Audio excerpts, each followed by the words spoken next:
What up, YouTube?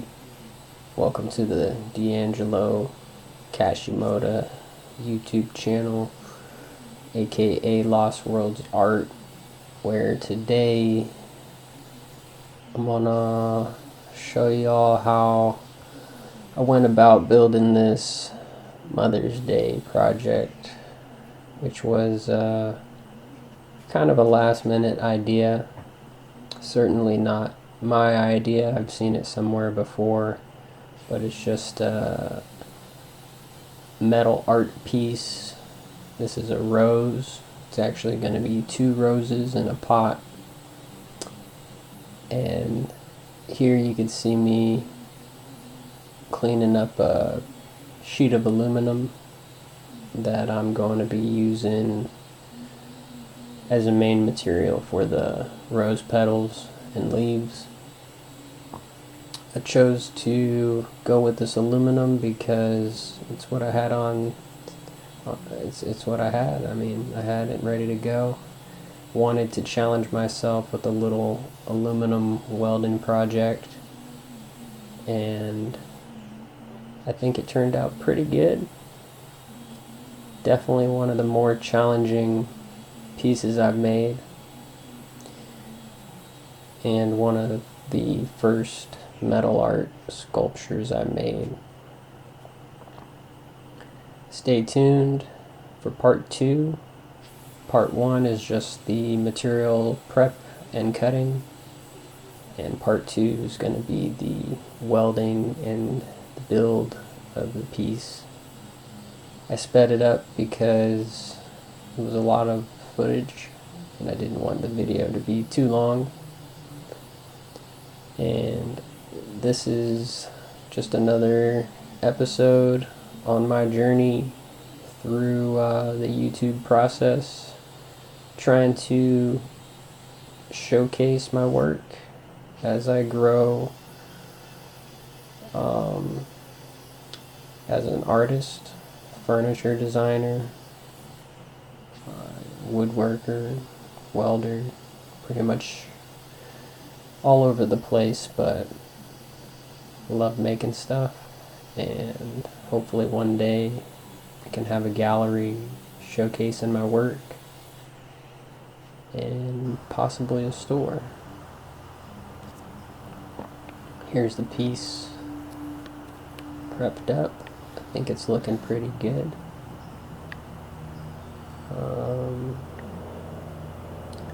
I know I got that smudge on my screen there, but looks like it's on my camera's sensor, unfortunately.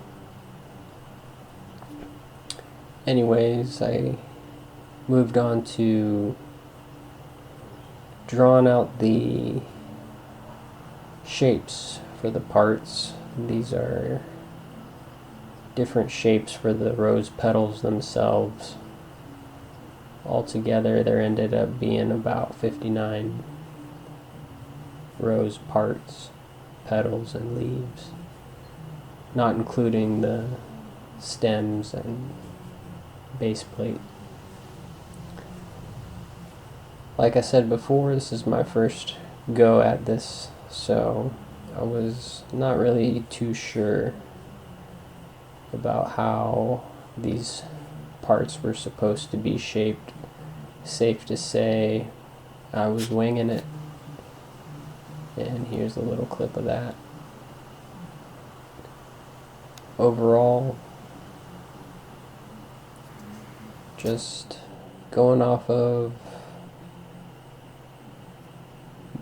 what I had in my head of rose petals.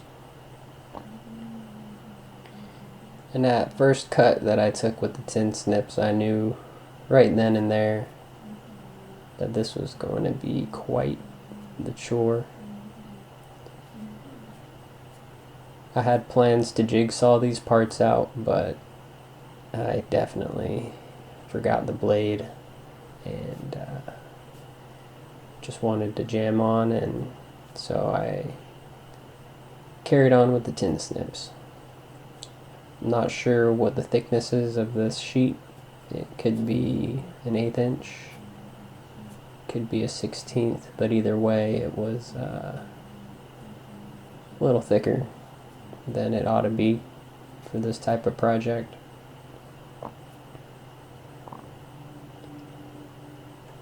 Definitely started working up a little bit of a sweat, and well, not much to say other than I just kept on keeping on with it. But anyways, I'll let y'all enjoy the footage here. I'll chime back in. If you want to see part 2, feel free to drop a like, drop a subscribe, and put the alerts on so you can see all the new builds I do. Trying to develop a community of artists, artisans, artists, and craftsmen, craftspeople.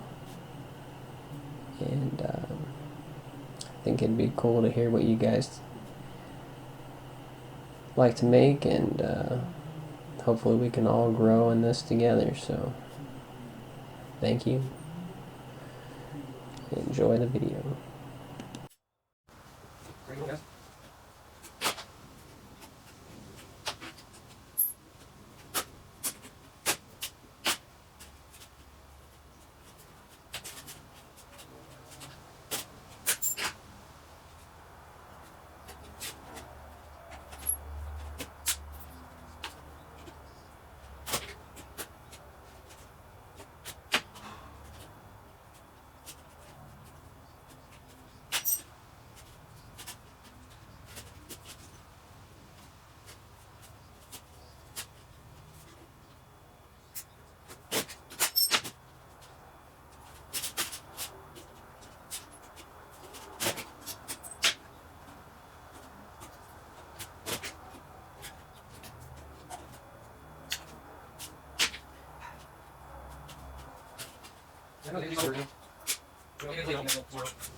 So as I'm watching this, doing this voiceover, I realize just how much material that I was wasting with these parts being so spaced out. And I wanted to say not to worry, because all of the scraps and cutoffs and drops from this, I did actually bag them up, and I kept them, put them in my toolbox for another future project, like all these strips and other small pieces that got chopped. Here I made the executive decision to slice the pieces up close with the angle grinder to reduce the amount of tin snipping that I'd have to do.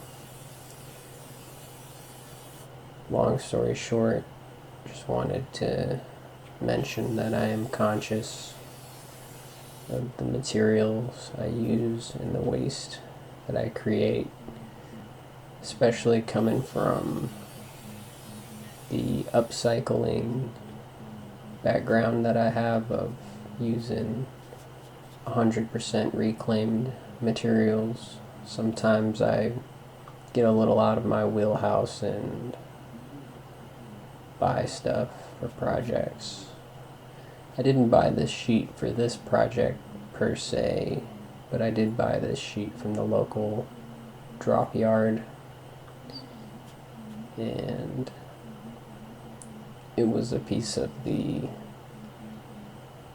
aluminum plate that I was using as my sacrificial benchtop cover that I had unfortunately blown a hole through welding 150 amps on something. So, long story short, I just didn't want to make a long story long. I didn't want to look like I was wasting a bunch of aluminum here. I still got all the parts. I'm not sure what it'll become. Perhaps another project, another build.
Here I noticed I was developing a pretty gnarly blister on my right hand from the tin snips, so I started switching off to the left for my cutting power, just trying to power through and get it done. Again, this sheet metal was probably one level too thick to really be tin snipping, but since it was aluminum, it was cutting nevertheless.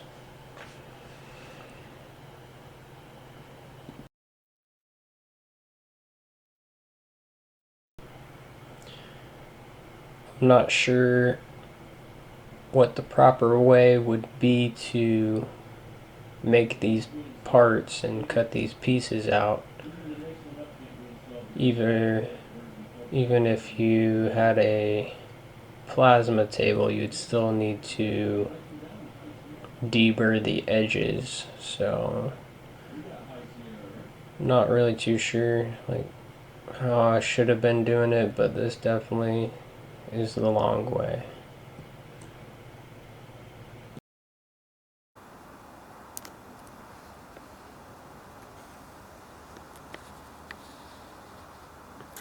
Those are all the pieces.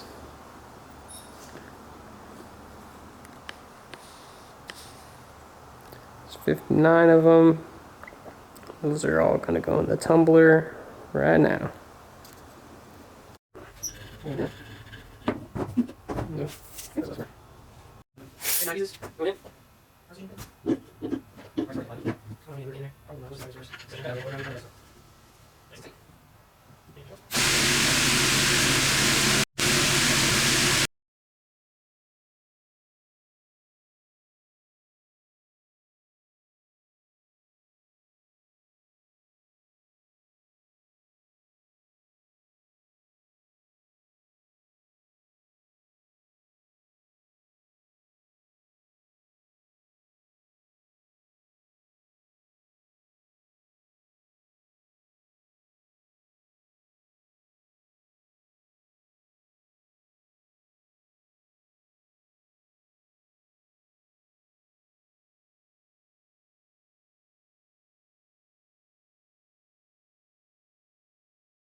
Fishing these pieces out of the tumbler aggregate, there was a lot of aluminum dust.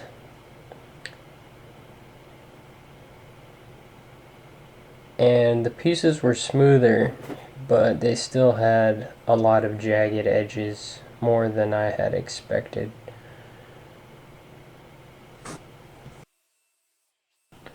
I wanted to avoid this step, but I felt the need to grind each part on the edge with the flap disc on the grinder. This was a little hard to maneuver, so eventually I started working back and forth with the M12 rotary tool with the little sanding bit on it. You could see me use that here in the next clip. The grinder was a little quicker, but the rotary tool was definitely slower, but easier to control.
So I figured I would mute this clip because there was some music in the background and I'm not sure how that's going to work out with the YouTube algorithm. So I will talk about the rotary bit that I'm using here, and a couple things about it is it's a Milwaukee M12 rotary tool, and I got the Dremel 3-jaw chuck that screws right onto it, and if you have this tool you will know that it is kind of annoying when the collets go bad.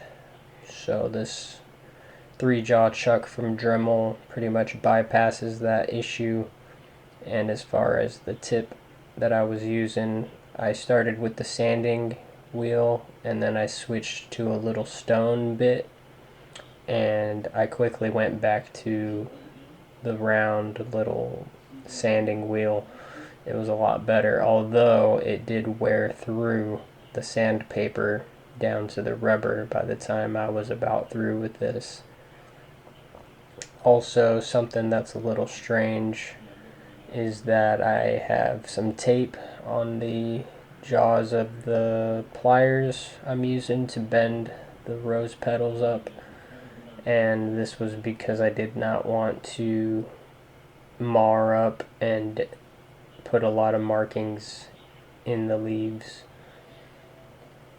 It still left some marks, of course, but in the end, it turned out that the marks that those left kind of added to the realism of each leaf, so I was not too upset about that.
This is the last clip that recorded of the edge work on these rose petals.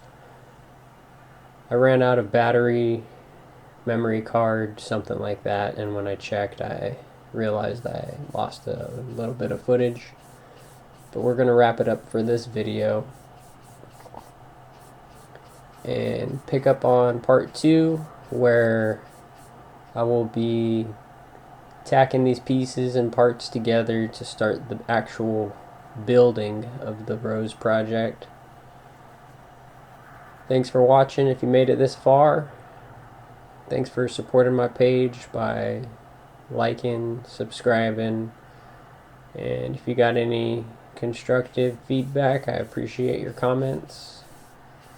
If you'd like to support my page more in the meantime, I will have some affiliate links in the comments section, and this all goes to supporting my journey. Thanks for watching. Have a great day.